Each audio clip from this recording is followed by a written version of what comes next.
तमिलनाडु की राजनीति में आए इस बेहद ऐतिहासिक बदलाव के आज के इस विश्लेषण में आपका स्वागत है।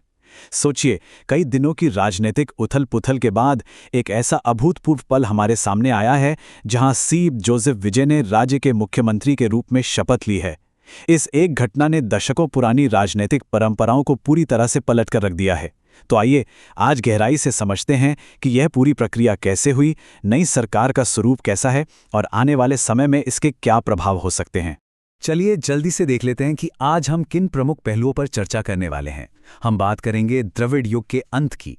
ये समझेंगे कि बहुमत का आंकड़ा कैसे छुआ गया, उस ऐतिहासिक शपथ ग्रहण समारोह के माहौल को जानेंगे, नई टीवी के कैबिनेट पर नजर डालेंगे और आखिर में उनके जन कल्याण विजन को समझेंगे। तो शुरुआत करते हैं सबसे बड़े और पहले हिस्से से, जिसे हम निश्चित रूप से द्रविड़ युग का अंत कह सकते हैं। इस ऐतिहासिक घटना को पूरी तरह से समझने के लिए थोड़ा पीछे जाना जरूरी है। राज्य के नेतृत्व के इतिहास को देखें तो 1967 के बाद से ये बिल्कुल पहली बार है जब तमिलनाडु को एक ऐसा मुख्यमंत्री मिला है जो डीएमके या एआईएआईडीएमके दोनों ही प्रमुख द्रविड़ पार्टियों से नहीं आता। अप्रैल 2026 के विधानसभा चुनावों के बाद लगातार चला आ रहा ये द्रविड़ शासन पूरी तरह से बदल गया है, जिसका क्लाइमैक्स था 10 मई को विजय का मुख्यमंत्री पद की शपथ लेना। ये वाकई एक बहुत बड़े पैमाने पर हुआ बदलाव है। एक तरफ तो वो पुराना दौर था जहां सत्ता दशकों तक सिर्फ और सिर्फ डीएमके और एआईएडीएमके के बीच ही झूलती रहती थी, और अब उसकी जगह शुरुआत हुई है एक नए युग की, जहां टीवी के प्रमुख सी जोसेफ विजय के नेतृत्व में एक गैर द्रविड़ और क्रॉस पार्टी ब्लॉक सामने आया है। अब आगे बढ़ते हैं और इस सवाल पर आते हैं कि ये सब एक काम करने वाली सरकार में कैसे तब्दील हुआ, यानी बहुमत का जादुई आंकड़ा कैसे हासिल किया गया। चुनाव के नतीजों के बाद 4 दिनों तक काफी गहन राजनीतिक खींचतान चली, लेकिन आखिरकार टीवीके ने 120 विधायकों का समर्थन हासिल कर ही लिया।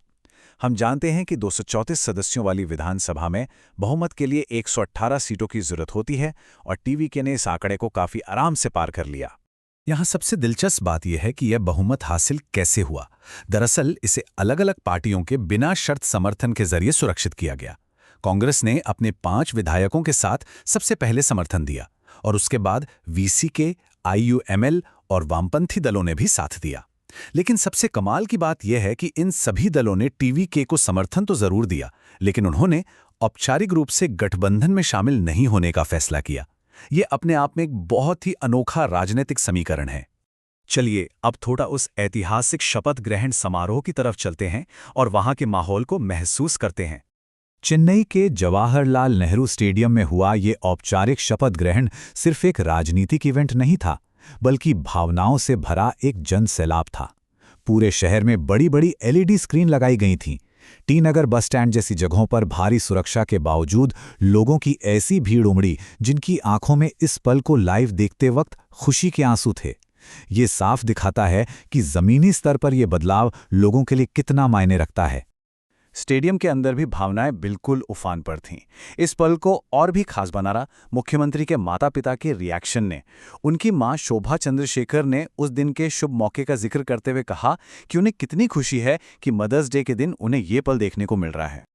और अगर हम मेहमानों की बात करें तो वो अपने आप में अलग ही दुनियाओं का संगम था। एक तरफ राष्ट्रीय स्तर के नेता थे, जैसे लोकसभा में विपक्ष के नेता राहुल गांधी और भाजपा के राज्य स्तर के नेता। वहीं दूसरी ओर त्रिशा कृष्णन जैसे शीर्ष तमिल फिल्म सितारे भी वहां मौजूद थे। एक ही जगह पर राजनीति और सिनेमा का ऐसा मिलन सच में एक दुर्लभ नजारा था। आइए अब जरा नई टीवी के कैबिनेट पर नजर डालते हैं और देखते हैं कि इसमें किस तरह की विविधता है। राज्यपाल आर्लेकर ने 9 मंत्रियों के बहुत ही सोच समझकर बनाए गए मंत्रिमंडल को मंजूरी दी है। यह कैबिनेट सच में अनुभव और नए चेहरों का एक शानदार मिश्रण है। एक तरफ के सेंगोट्टेयन जैसे कद्दावर नेता हैं जो 9 बार विधायक रह चुके हैं, तो दूसरी तरफ डॉक्टर अरुण राज जैसे पूर्व आईआरएस अधिकारी और डॉक्टर टी.के. प्रभु जैसे डेंटिस्ट भी इसमें शामिल हैं। इसके अलावा चुनाव अभियान महासचिव आधव अर्जुन और कैबिनेट में सबसे युवा चेहरा एस कीर्तना के रूप में युवा ऊर्जा को भी पूरी जगह दी गई है। कैबिनेट की शपथ लेने के बाद अब पूरा फोकस प्रशासन के आगे के लक्ष्यों पर आ गया है, यानी कि उनका जन कल्याण विजन।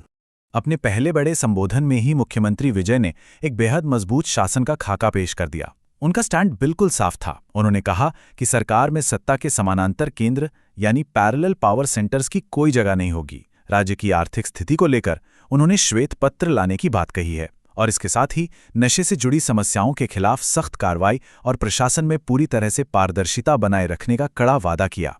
इन सबके बीच जिस एक बयान ने सबसे ज्यादा ध्यान खींचा वो ये था, मैं लोगों का एक पैसा भी नहीं छूंगा। ये एक बेहद साफ और निर्णायक प्रतिज्ञा है। यही वो बात है जो इस सरकार के साफ सुथरी और बेदाग जनता की सेवा करने के वादे को एक मजबूत आधार देती है।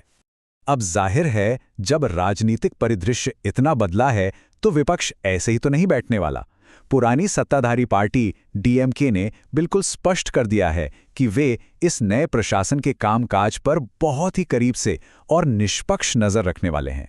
वे ये देखना चाहेंगे कि ये नई सरकार आखिर इन बड़े बड़े वादों को जमीन पर कैसे उतारती है।